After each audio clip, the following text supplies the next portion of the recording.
Roger, go for deploy. Alrighty, guys, welcome back to another. Already bugging up. Welcome back to another episode of Adventure Fit Radio. This week on the show, man, she's banging. This week on the show, a hot chick walks past and Tommy gets distracted. Welcome Tommy back gets to Adventure Radio. distracted.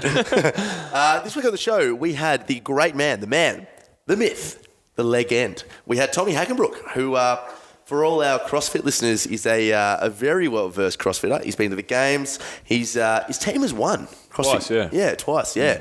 So he definitely knows his shit. He's a legend. And so he, for me personally, was actually a lot more sarcastic than I'd expect him to be. So we both developed nicknames for each other and now officially are around each other. You stole his nickname, didn't you? And he stole it back. Yeah. I was like, I'm the bone. He goes, oh, nah, bro. I'm not. You're not the bone. I'm the bone. I'm like, this is awkward now. I've got another hour and a half to talk. But guys, this episode is brought to you by Quash Creative. So Quash Creative is a freelance design firm right here in Melbourne, in Elwood specifically. And it's run by our good mate, Shawnee Marsh. It's Ryan Bale. Yeah, I know. It's Ryan Bale? Yeah. Ryan Bale. Ryan Bale, a good mate of ours, Shawnee Marsh. And basically, guys, he will sell... He'll sell you things. He'll sell his things, yeah. It's Ryan Bale, somebody who will sell you things. He'll, if you come to him with any sort of business brand or website issue, anything along those lines, guys, he'll help you out and give you the best information for which to solve it. And the offer is, guys, if you mention Adventure Fit Radio, if you head to www.quashcreative.com and mention Adventure Fit Radio, you will get a free basic SEO report or feedback on your existing brand or website. So quashcreative.com there, guys. Bill, talk to us about Audible. Also, guys, we are brought to you by Audible. Audible is a fantastic audiobook warehouse online. It's got nearly every book that's ever worthy of being read housed there. And what you'll get if you sign up to Audible through our link, guys, which is www.audibletrial.com/ADVF radio, is you'll get 1 free month of Audible and 1 free audiobook. If you're not on Audible and if you're not using your time to get in books, I think you're mad. There's so much time in your day where you can be passively taking in information or entertainment, depending on whether you want to learn or you want to be entertained through novels and stuff. So head to audibletrial.com/ADVF radio to check that out.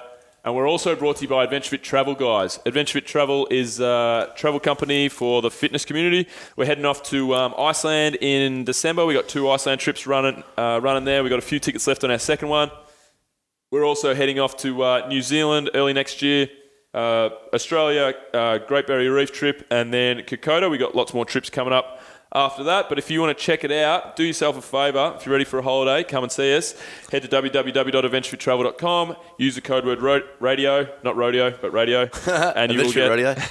and you'll get 10% off. And guys, finally, we have a new sponsor, and that sponsor is the Mindmate. The Mindmate. The Mindmate is now currently sponsoring Adventure Fit Radio. You will get no offer. You will get absolutely nothing other than hearing the name The Mindmate. So stay tuned. Head to themindmate. Is it .com or .com.au? It's .com at this stage. .com. So head to themindmate.com and see what Tommy's up to. You will follow his growth as he starts his entrepreneurial journey, and use the code word radio to get a free blowjob. Shit, I really... Code word radio. Code word radio. Here's Tommy Hackenbruck.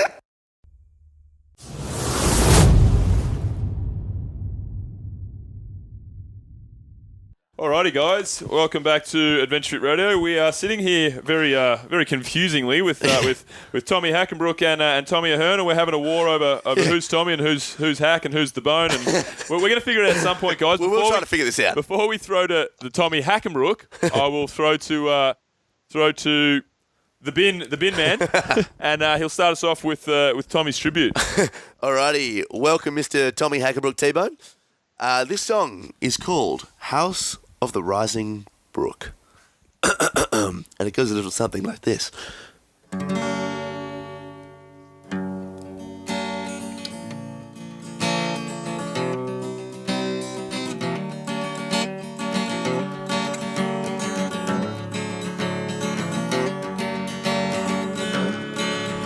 There is a man from the USA. They call him Hackenbruck. And he's strong when he's fit, and he's got a bottomless pit. Yeah, tell us how to tick. He's got those traits that make him a success, and I'm happy we're talking to you. Welcome aboard, Tommy. Bravo. Thank you. That was amazing. Thank you so much. Thank you, sir. Hey, Tommy, welcome to the show, man. Why don't you tell us a little bit about yourself and how you got into coaching and owning CrossFit affiliates and gyms and so forth? Being a legend. Being a legend. Yeah, it's a very short story. I live in Salt Lake City, Utah. That's where I currently reside, and I'm just a regular dude who grew up in Oregon. Come from a pretty large family, 6 kids, and so have some great parents, and I learned work ethic from them. My dad was a high school football coach, so athletics were always a big part of my life, and basically pursued that through college, through American football, and when that dream ended with 10 days in Canada in the CFL, I just kind of moved on with my life and stumbled upon CrossFit a few years later. There's a little gap there after my sports career was over, and CrossFit kind of reignited a new sports career. And I got into, coaching, affiliate ownership, and competing back in 2009, about 8 years ago. Gotcha. And have just been pursuing that since. Mm-hmm. Oh, that's great. So, and nowadays, still own multiple gyms under the UTE CrossFit banner? Yeah, I do. I've really kind of shifted gears the last 2 years, more focus on business and less focus on being an athlete. Yes. But at one point I owned 3 gyms, and I currently own 2 affiliates. Mm-hmm. So I'm happily, a 2 affiliate owner. I think I could be even happier with just 1, but both of them are doing well right now. Oh, that's good. Mm. So what would you say, what excites you most at the moment? Is it the fact, do you still do much coaching, or is it just trying to run the best business that you can, or do you still have a fair bit of passion for keeping yourself at your athletic peak? What's the thing that really drives you at the moment?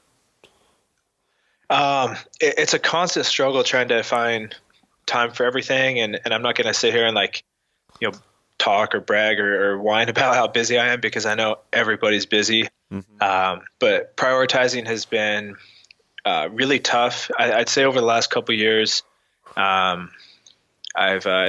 was always the biggest priority, but it's just gotten busier. I have a 15-month-old at home, and then an 8 and a 7-year-old.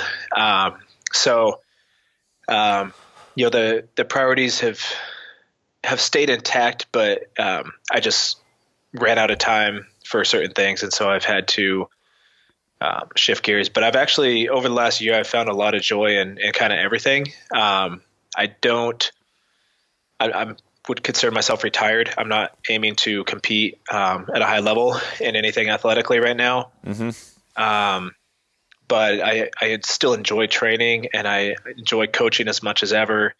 And I enjoy business, and failing at that more than I ever have. It's good fun. Yeah, it is. All right, cool. So let's talk about delve into coaching a little bit. What is it, the thing that excites you most as a coach? Are you excited by coaching your high level athletes that you do, trying to get a team to the games, or are you kind of more excited when somebody with a lifestyle journey that wants to needs to lose some weight or wants to change their image of themselves, or just challenge themselves, that they haven't had any passion for anything for a while? What type of I'm sure you've got quite a bit of passion for both, but what excites you as an actual coach these days? Just an everyday client. I really have a stronger passion now for helping people, just hit new PRs and find more success in the gym and in life, and really just see people achieve higher levels of happiness through fitness. So it probably relates somewhat just to where I'm at in my journey. I absolutely love coaching higher level athletes, but I find myself doing it very, very little, probably just because I think it naturally fit in. If I was training, that it was kind of like just mentoring those around me. And once I stopped competing and stopped, having time to be in the gym 2-3 hours a day, most days, a lot of those people disappeared and moved on to better situations for themselves. So I just really like coaching everyday folks. I think I relate really well to them now because that's kind of how I see myself. And it's, it's a really the highlight, the more I slave away at like just being a monkey behind a computer and sending emails and doing, real grown up stuff. The more I appreciate the coaching time. I just like being in the gym. We talk about it with our community, that should be the best hour of your day. Yep. And for me as a coach, it's the same way. It's the best hour, 2-3 hours of my day. I'm not in the gym 12 hours a day coaching and managing and hands-on. I'm in there, at the most maybe 3 or 4 hours, but I really enjoy it. It's a little bit of an escape for me. Yeah, that's great. And I suppose we spoke to bodybuilder Mike Rashid at one point. He said something similar, that he loved just dealing with the everyday people. He had people that would be want to be bodybuilders, professional bodybuilders, pretty high level guys that would come to him, and he ended up starting flat out refuse those guys because he felt like, and I feel like it's probably more rewarding to help the people that probably need your help to some degree. Like all your CrossFit Games athletes, I mean, they need your help. They need a coach, and they need someone who's got good experience and a good mind for cycling a barbell. Yep. But, there's a lot of people out there that need help to actually really improve their lives that have no idea. The general pop don't have any idea about training. That's exactly. so you're probably going to get more bang for your buck, like doing positive impact on the world by helping the general everyday populace, I'd imagine. Yeah, I think there's just a higher level of appreciation. That your everyday athlete goes to the gym to their goal is to better themselves. Your competitive person has different goals, and they go to the gym for different reasons, and so they're typically less appreciative. They just have a different perspective on life, and I hope this doesn't come across as a knock to anybody, but and I'm victim of the exact same thing. So, not to be a hypocrite, like when I was competing, I was selfish. I was into, what my workout was. And if I didn't do well on something, it'd put me in a bad mood. Like who goes to the gym to be put in a bad mood, right? Yeah. Sure, yeah.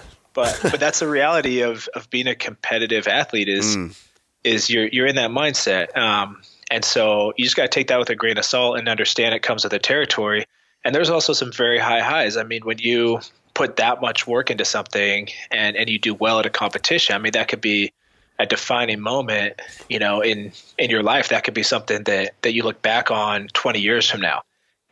Your everyday client isn't going to, probably have those type of defining moments just in the gym day to day, but the gym for them is a positive experience every single day. They're not, they don't go to the gym to stress out about their Fran time. They're going there to kind of get away. So yes, I definitely can see how trainers, eventually find that. And competing is a grind from the athlete's perspective, and it's also a grind from the coach's perspective. I think if you are going to coach high level athletes, you have to understand that you have to be willing to grind with those athletes. Yeah. Yep. So how does it differ? Like, how does it differ coaching, CrossFit level, CrossFit Games level athletes compared to mom and pop walking through the door, mid-age kind of people? Like, obviously the programming is going to differ. We know the programming is going to differ, but how does it differ just on an emotional level, dealing with these kind of beginners as opposed to seasoned athletes, very athletically gifted people? The main way it differs is just it's different dialogue, and there's also you have a lot more bandwidth with regular folks because they're in and out in that hour, and you can have a really positive impact on them. You're limited in bandwidth in both ways, but with my clients that I coach, I feel like I can really impact, somewhere between 50 to 100, 120, 150 of them. If I'm talking about high level athletes, maybe a dozen, and that's going to wrap up a lot of my time and a lot of my energy. Yep. So I think to effectively coach high level athletes, you're just very limited in how many people you can impact. But it's a stronger, tighter bond.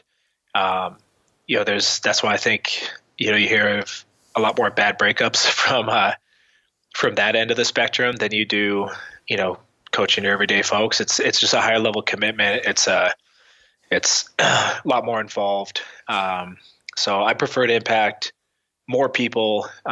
It just makes me, feel, I think, a little more fulfilled in what I do every day. And, but I'm also careful, you can't impact, you only have so much bandwidth. So, with my 2 affiliates, I coach some kind of specialty interval classes where it's, it's more like a deloading class, but we go hard, we're not doing stuff that's going to make you really sore. And so there's about 20, 30 people who really religiously go to those classes. And I love it because I'm getting really close with all of them and we have a lot of fun together. I'm realistic. I can't have a tight relationship with, 300 plus clients. So I have managers at each gym and they're kind of a morning person and an evening person is how I try to delegate. And so they know that's their role. Each manager, their role is to be, the best friend of about 50 to 100 people and know their names and know their stories. So that's the way I've delegated that to keep a tight community in the gyms. Cause I found that expanding gyms, I was losing it.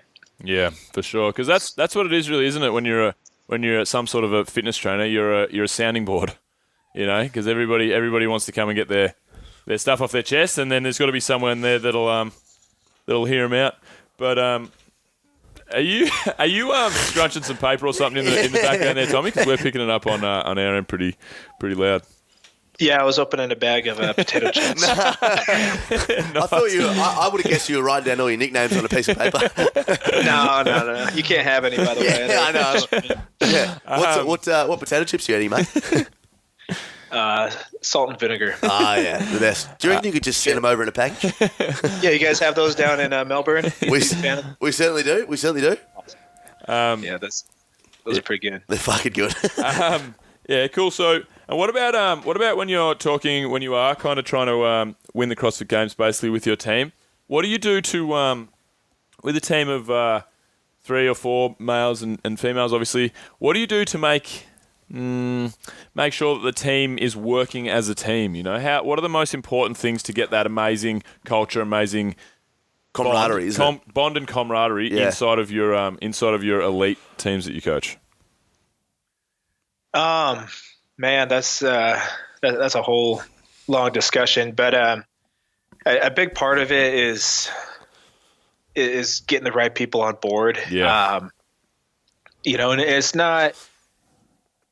There's no magic formula to it, but if you start out with people who are team players, it's a lot easier to form that. Yep.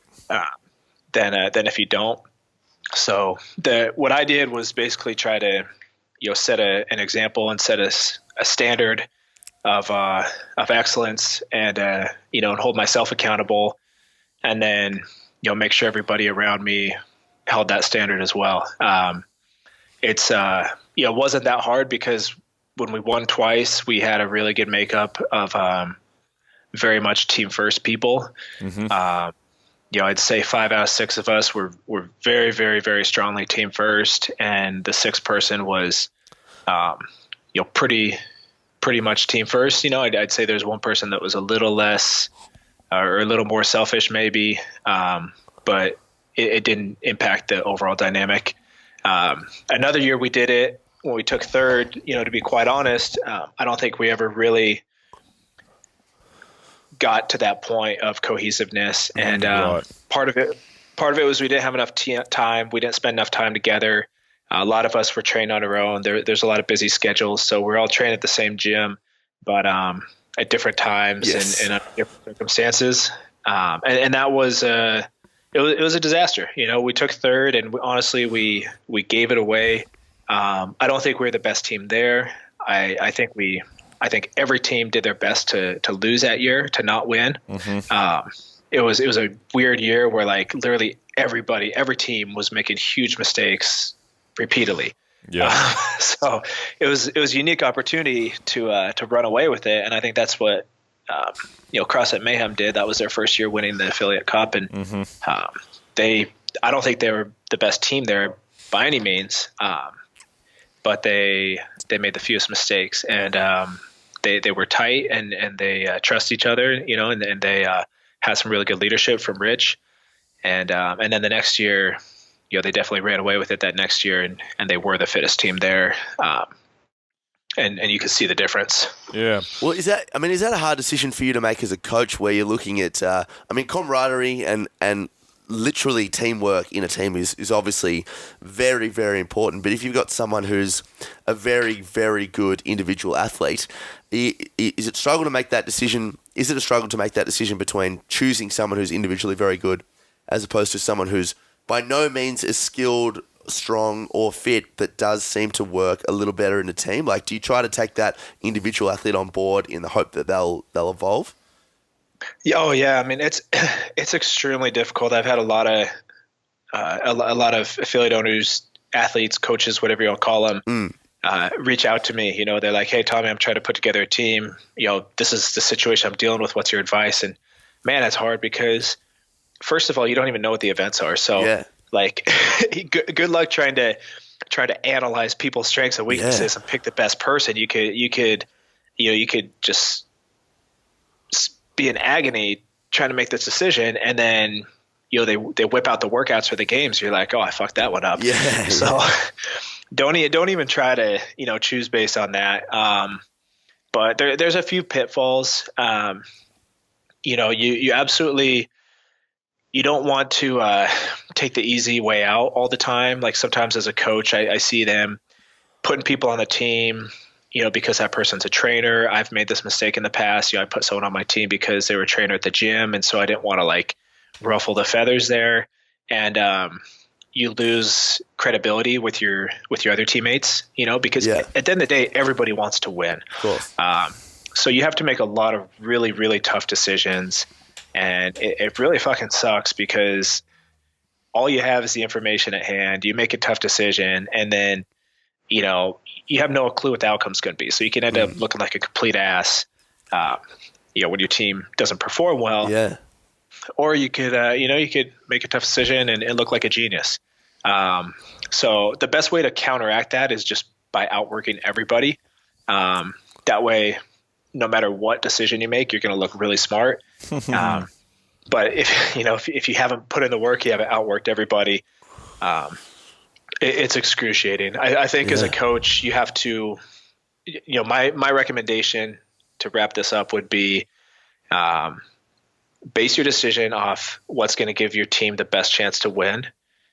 Because, if we're all being honest with ourselves, that's why we're doing this. So base your decision off what you think will help the team win, take emotion out of it, and then be decisive. Once you make a decision, you have to go with it. Yeah, for sure.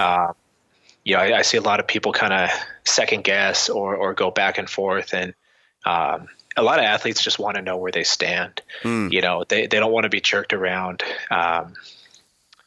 I had two girls one year that they were pretty much dead even, and so I told them from the get-go, you're going to both compete for a spot. There's going to be different opportunities where you can prove that you're going to earn that spot, and so it was set out pretty clearly, and I gave them the opportunities. And the girl who performed better ended up getting the spot, and I, it was fair. When it was all said and done, both of them, because I always get feedback, so both of them came back to me and said, I really wish we didn't have to compete against each other the whole time. It really stressed me out. I don't think I performed well. Now in hindsight, I could have gone back and maybe just chosen one from the get-go. I don't know if we would have been better off or not. We could have done even worse than we did. So. Just because they both hated the experience doesn't mean that it was the wrong decision. Yeah, exactly. but it was difficult. It was really difficult for me to opt to go that way. I definitely, in hindsight, I would have done it differently. But with the information I had at the time, I still feel like it was the right thing to do. I couldn't have predicted that they would both have a really hard time, competing. I thought that's what they would have wanted, was an opportunity to compete for the job. Push each other, it's extremely difficult as a coach, but the best thing you can do is just be decisive from the get-go, and never jerk people around. That just doesn't go over well. You lose respect from your friends and teammates that way. So, Tommy, with these teams that you build, how important is it do you groom like leaders within the team, or do they just always defer to you for all the leadership, or do you earmark someone and go, right, if things go pear-shaped, you're the decision maker, or is it across the board that you'll kind of hope that everyone has a decent amount of leadership ability? It's hard because if I've never just coached a team, in just the role of a coach. Yes.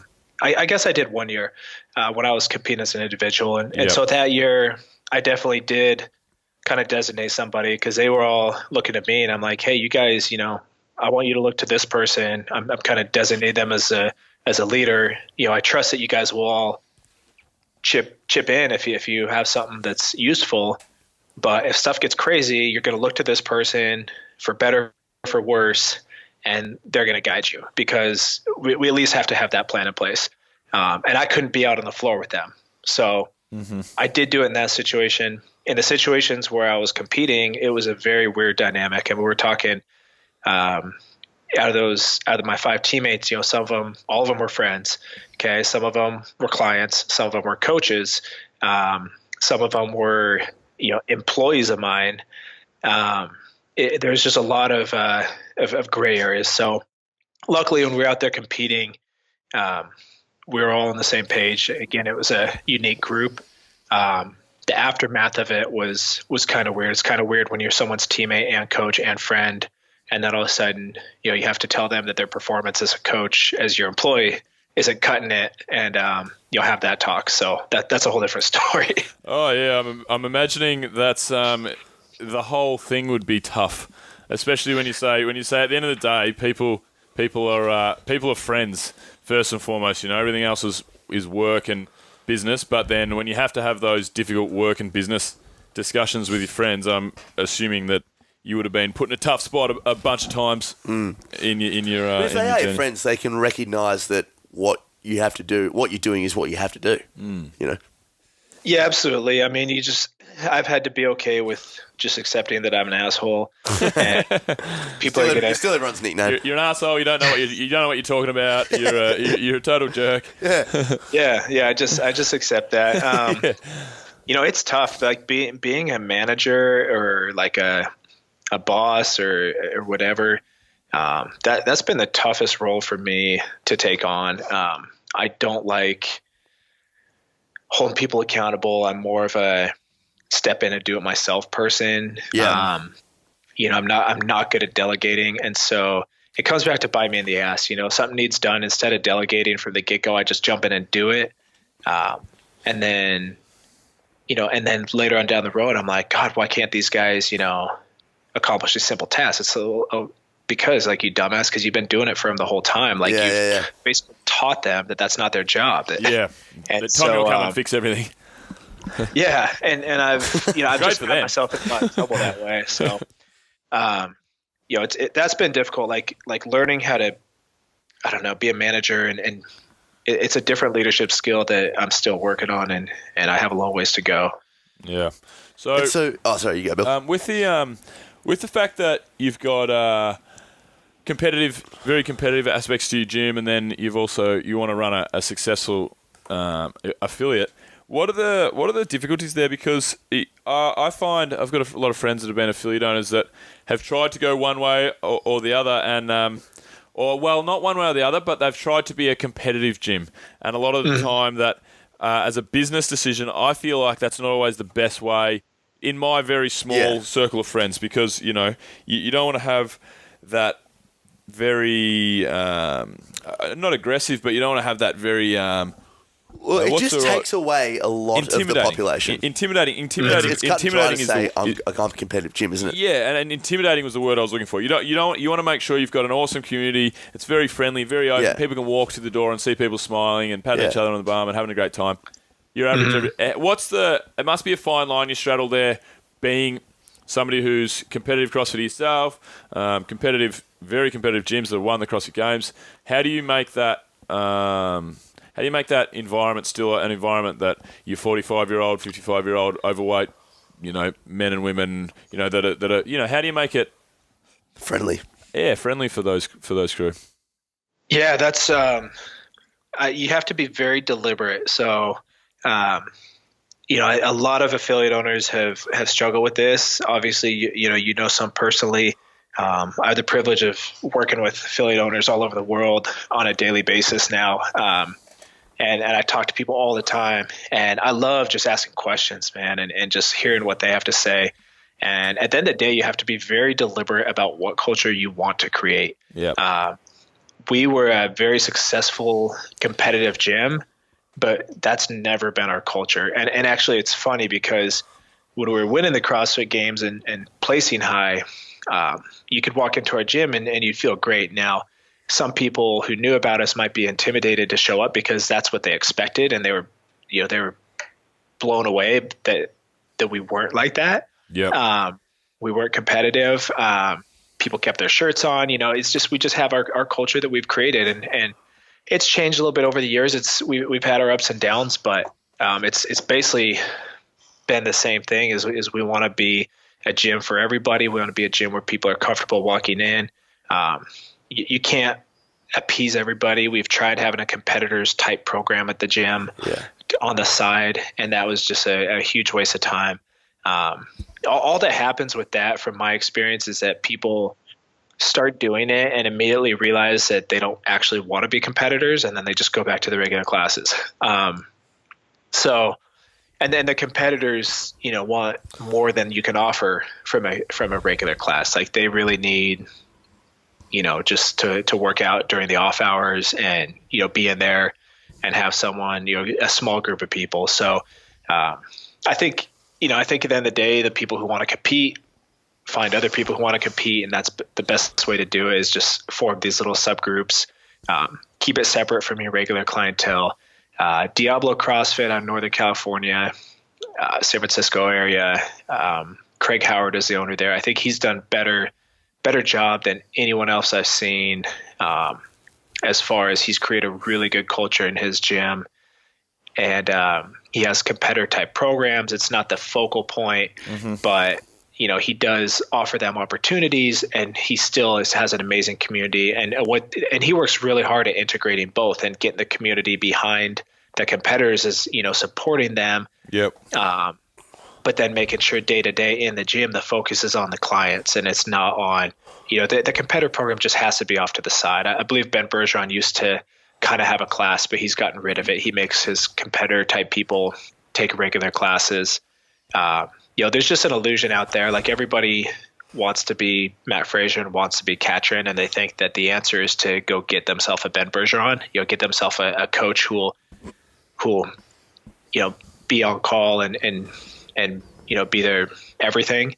And they have it backwards. Like, you have to earn that right, basically. So the competitors that I know that have coaches who are like super tight with them and really cater to them, they've earned that by placing well and by winning championships, not by, they didn't go get the coach and then have success. Yeah.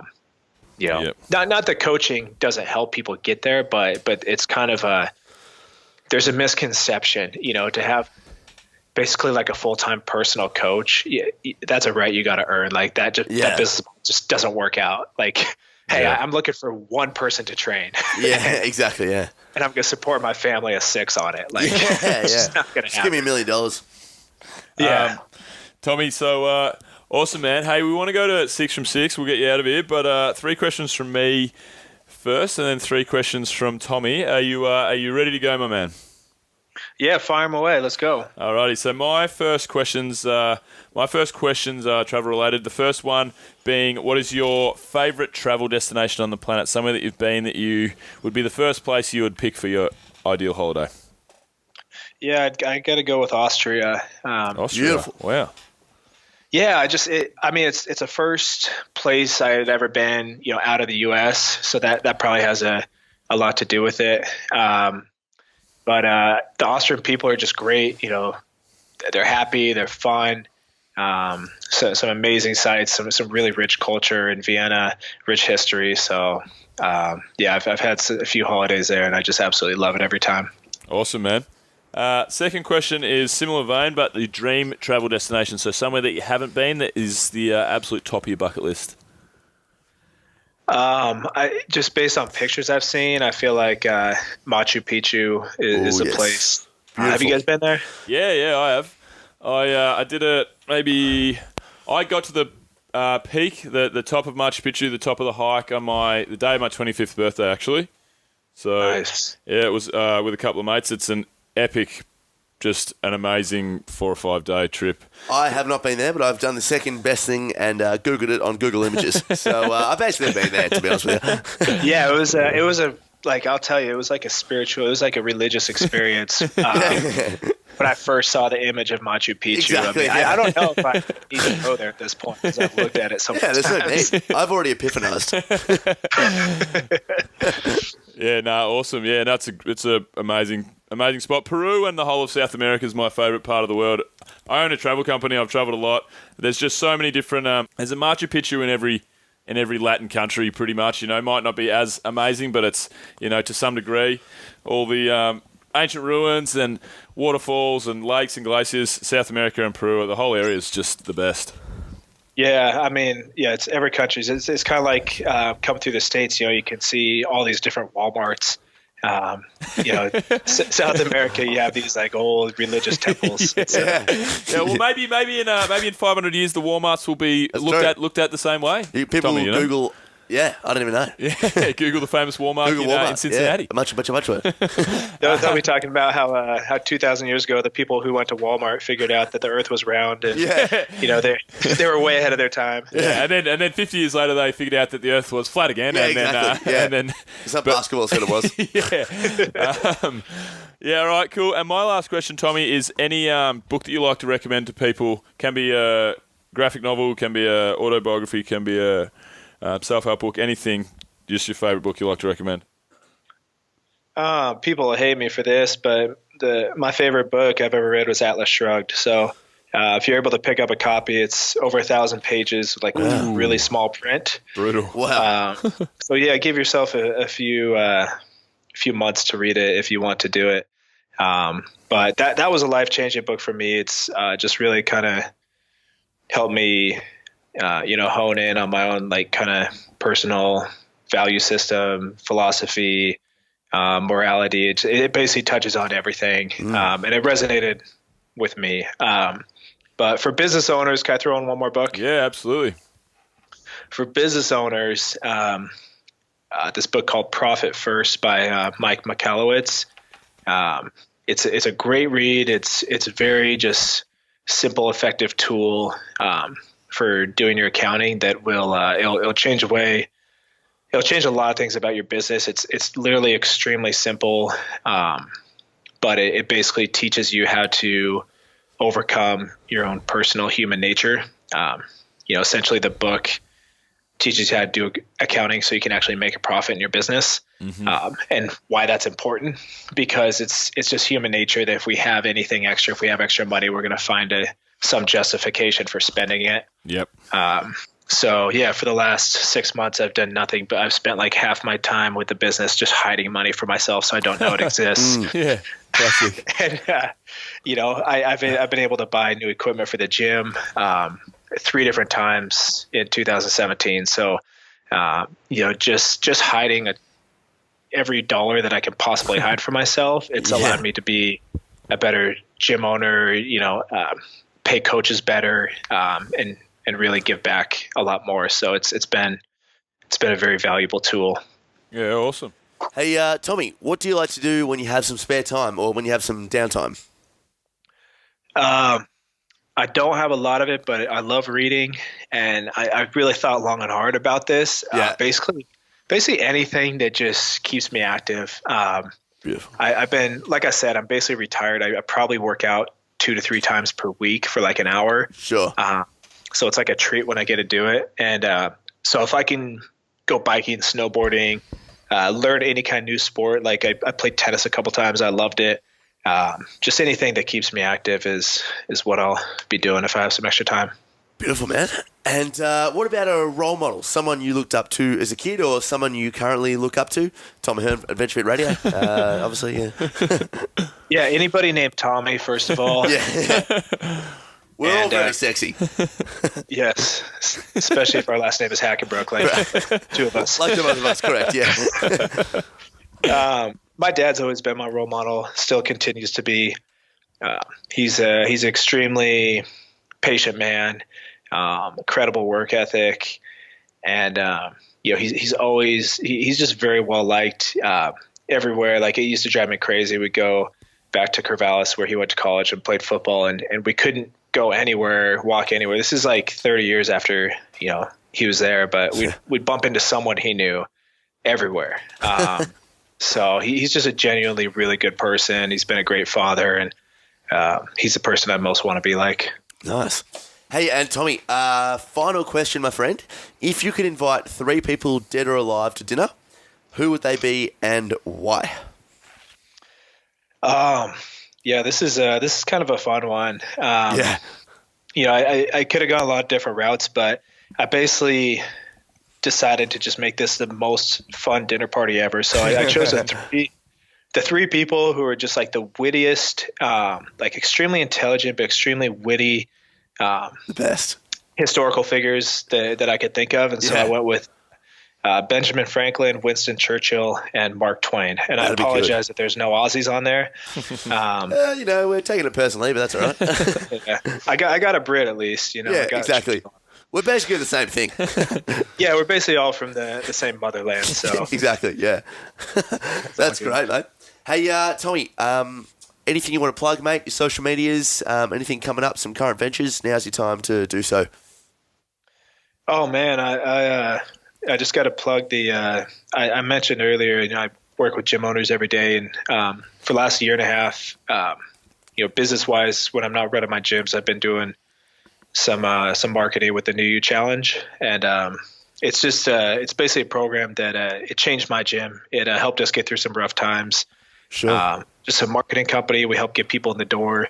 Gyms don't pay a dime. It's free for the gyms, to participate with us. But we only get paid if people sign up. So when things go well, everybody wins. But yeah, we've done some great things. We've worked with about probably over 700 affiliates. Wow. And we martial arts as well. So we've worked with over 1,000 gyms worldwide. Wow. A lot of traction right now in Europe, and nice. We have about probably 25, 30 partners in Australia and New Zealand as well. So that's been fun, man. So it's been fun. Yeah. Yeah. Helping gyms grow, helping get people through the door. Everybody's experience is a little different, but I've been doing this 8 years, and there's times where I was like just overwhelmed because there's so many people who wanted to sign up. And, over the last few years, it's kind of been the opposite problem, where I was scratching my head trying to figure out how I was going to keep the lights on. And this has just been a good way for us to get new faces, new blood in the door. And, it's the beauty of it has all been people from outside my reach. It's all been people who really didn't have any exposure to CrossFit and to my gym, UTE CrossFit, which was crazy, because I was like, oh, everybody knows about us. We won the CrossFit Games. And We've been around for 3-4 years. And it was just fucking Hackenbruck. Exactly. Like, it was complete arrogant, just fallacy that I thought that everyone in the community must have heard of our gym. But I know a lot of owners feel the same way. They're like, oh, people must have heard about us. I mean, I've had people who live around the corner from my freaking gym. Yeah. And they're like, oh, I didn't know you guys were here. And so it was just crazy. Cool. All right. Well, Tommy, when's your next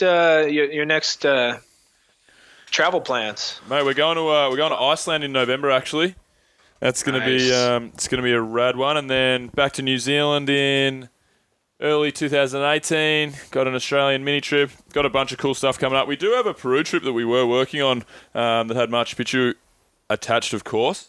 So Hit me up. yeah, absolutely. So we'll keep you posted, mate. Please do. So why Iceland in November? Isn't it going to be like freaking cold? Oh, mate, it's going to be the coldest. It'll be cold city. But Iceland is November because that's when we can see the auroras. Oh, yeah. You know, the Northern Lights, the Aurora Borealis. So that's from like October till March, but October's kind of a bit iffy sometimes. November's when you have a real good chance of seeing the auroras, and it's the least absolutely freezing.